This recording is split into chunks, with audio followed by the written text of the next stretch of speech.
guru penggerak. Saya CGP Angkatan 9, Dewi Amalia, SDN Bajangan, Kabupaten Pasuruan.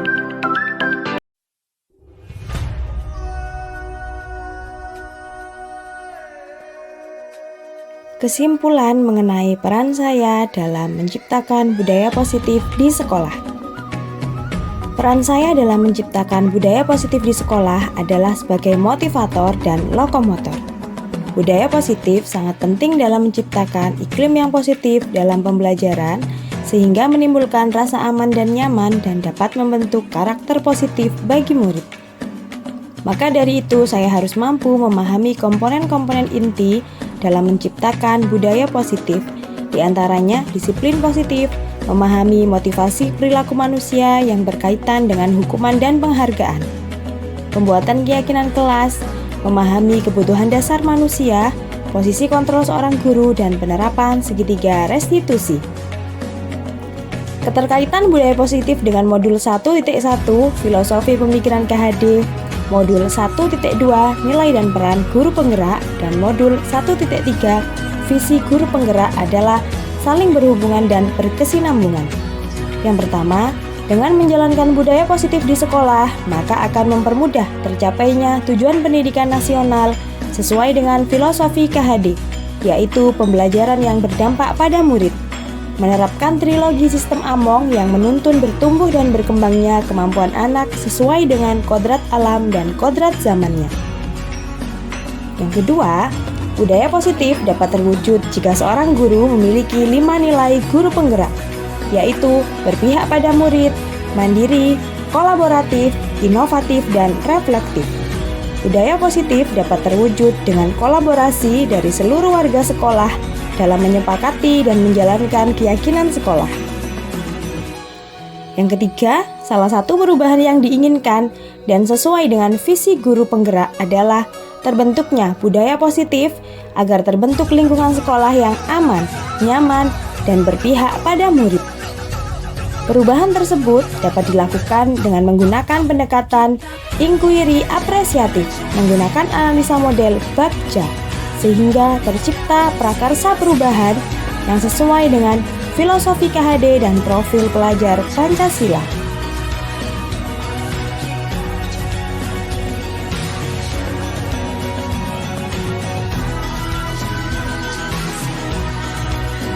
Pemahaman tentang konsep inti.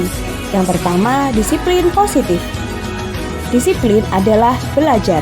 Disiplin juga berarti dapat memimpin dirinya sendiri dan secara bertanggung jawab, mampu mengatur dirinya sendiri.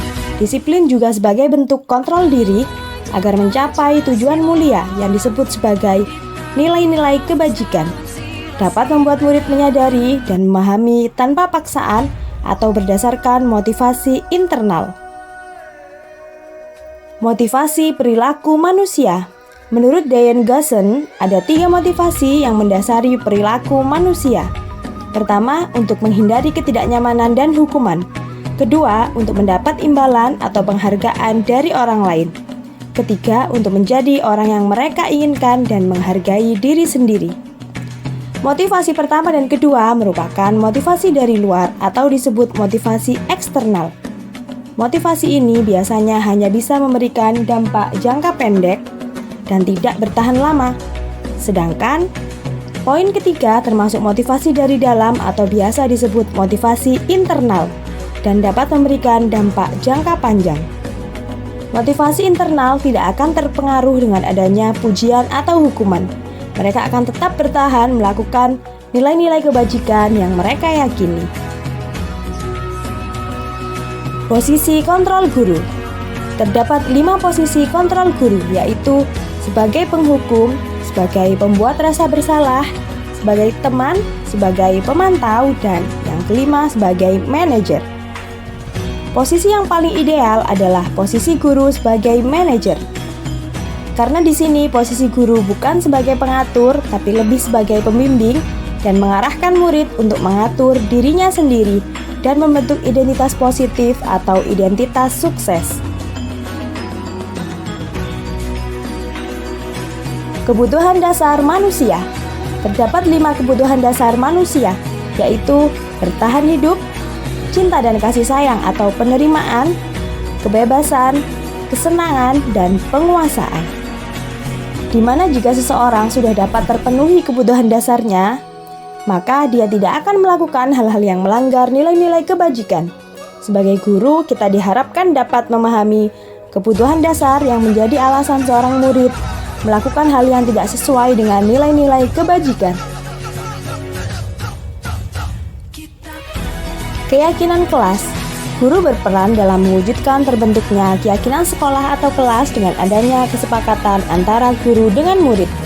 Kesepakatan sekolah atau kelas berupa pernyataan universal yang mudah diingat, diterima, dan dipahami, serta diterapkan dalam lingkungan sekolah. Segitiga restitusi merupakan salah satu program disiplin positif yang berdasarkan pada teori kontrol. Dan ini diterapkan ketika guru mengambil posisi sebagai manajer dengan melalui 3 tahapan. Tahap pertama, menstabilkan identitas.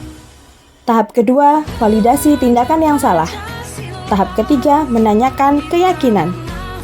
3 tahapan ini bertujuan untuk menyadarkan dan mengembalikan kesadaran atas tindakannya yang salah dan menjadikan murid yang mandiri serta bertanggung jawab. Hal yang menarik dan di luar dugaan, yang pertama adalah ketika mempelajari mengenai penghargaan, ternyata sebuah penghargaan yang kelihatannya bagus malah menimbulkan efek tidak bagus. Di antaranya adalah menyebabkan rusaknya hubungan sosial murid, mengurangi ketepatan, menurunkan kualitas, mematikan kreativitas murid, dan juga posisi pemberian penghargaan setara dengan pemberian hukuman. Yang kedua, dalam menerapkan segitiga restitusi, perkataan dan sikap haruslah sesuai dengan yang seharusnya ketika kita mengambil posisi sebagai manajer. Apabila kita salah dalam menempatkan diri dalam mengatur mimik muka, maka otak reptil pada murid yang akan bekerja dan menganggap keberadaan kita sebagai sebuah ancaman.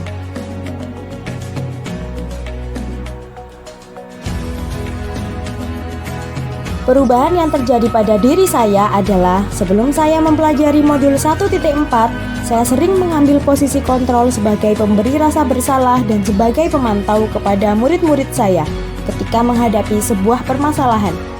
Sehingga saya tidak dapat menemukan apa yang sebenarnya dirasakan dan dibutuhkan oleh murid saya.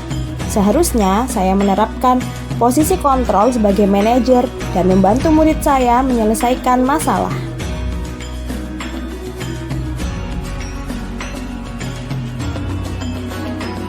Pengalaman yang saya lakukan terkait budaya positif adalah penerapan kesepakatan kelas. Dengan adanya kesepakatan kelas, murid akan lebih memiliki kesadaran dalam berperilaku sesuai dengan kesepakatan yang sudah disepakati bersama. Kemudian dalam penerapan segitiga restitusi, dalam menerapkan ketiga tahapan segitiga restitusi ternyata tidak semudah itu dan harus benar-benar sering latihan dalam menerapkannya. Perasaan saya senang karena dengan menerapkan kesepakatan kelas, segala tindakan anak-anak bukan atas dasar ketakutan, tapi karena kesadaran dari dalam dirinya, sekaligus sedih karena ternyata posisi kontrol yang saya ambil selama ini sebagai pemberi rasa bersalah merupakan hal yang berdampak negatif pada murid.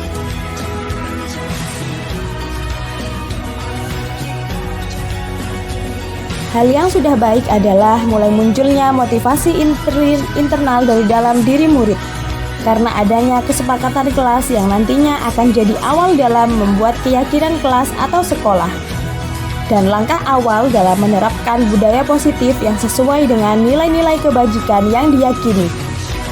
Ditambah dengan praktik baik yang telah saya lakukan pada modul sebelumnya, yakni modul 1.2 mengenai nilai dan peran guru penggerak, di mana saya membentuk komunitas praktisi yang di dalamnya terdapat kegiatan yang mengutamakan kolaborasi dalam menjalankan program ataupun kegiatan yang berpihak pada murid yang saya rumuskan dengan pendekatan inquiry apresiatif dan melalui alur Bagja sebagai pembuktian prakarsa perubahan dari visi yang saya rancang di modul 1.3 visi guru penggerak. Hal yang perlu diperbaiki adalah saya sebagai guru harus konsisten mengambil posisi kontrol sebagai manajer dalam menyelesaikan permasalahan murid.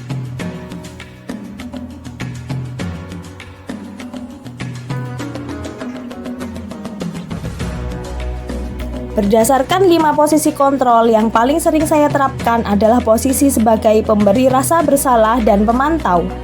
Perasaan saya saat itu, saya puas karena menurut saya dengan pemberi rasa bersalah akan sampai ke hati murid saya dan tidak mengulangi lagi. Kemudian sebagai pemantau, tanpa saya mengeluarkan banyak energi, murid saya bisa melakukan konsekuensinya sendiri. Setelah belajar modul ini, saya mulai menerapkan posisi sebagai manajer yang membantu murid saya mengembalikan kesadarannya akan keyakinan kelas atau sekolahnya. Perasaan saya jadi lebih tenang dan lega karena ternyata ketika menerapkan posisi sebagai manajer, komunikasi dengan murid menjadi lebih efektif.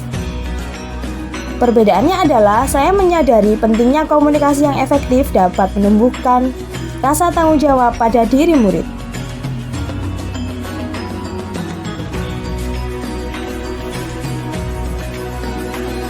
Sebelum mempelajari modul ini dan sebelum mengenal segitiga restitusi, saya pernah menerapkan, namun hanya di 1 atau 2 tahap, seperti menstabilkan identitas dan validasi perbuatan yang salah, seperti berikut ini. Nak, manusia memang tempatnya salah dan lupa. Wajar, namun manusia yang beruntung itu adalah yang selalu berubah menjadi baik setiap harinya. Dan coba ceritakan ke Bu Guru, tadi kejadiannya seperti apa? Dalam prakteknya, sering muncul dalam benak saya bagaimana saya tetap dalam keadaan emosi yang stabil ketika menghadapi murid-murid saya. Ternyata hal ini terjawab pada modul 1.4 dalam pembahasan segitiga restitusi. Saya belajar bahwa selain kita harus memiliki kontrol diri yang baik, kita juga harus menyadari bahwa setiap tindakan murid mempunyai alasan. Salah satunya adalah untuk memenuhi kebutuhan dasarnya.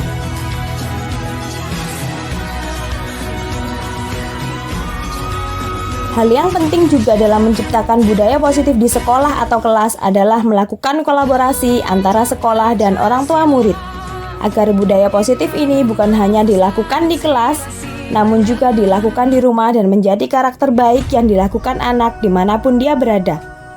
Hal lain yang saya dapatkan selain dari modul ini adalah setelah saya mengikuti kegiatan pembukaan KKG di Kecamatan Gondang Wetan, yakni hal penting dalam proses menciptakan budaya positif adalah adanya komunikasi yang baik antar warga sekolah, sehingga dalam lingkungan sekolah terbiasa untuk saling berkolaborasi dalam menjalankan program ataupun kegiatan positif yang berpihak pada murid.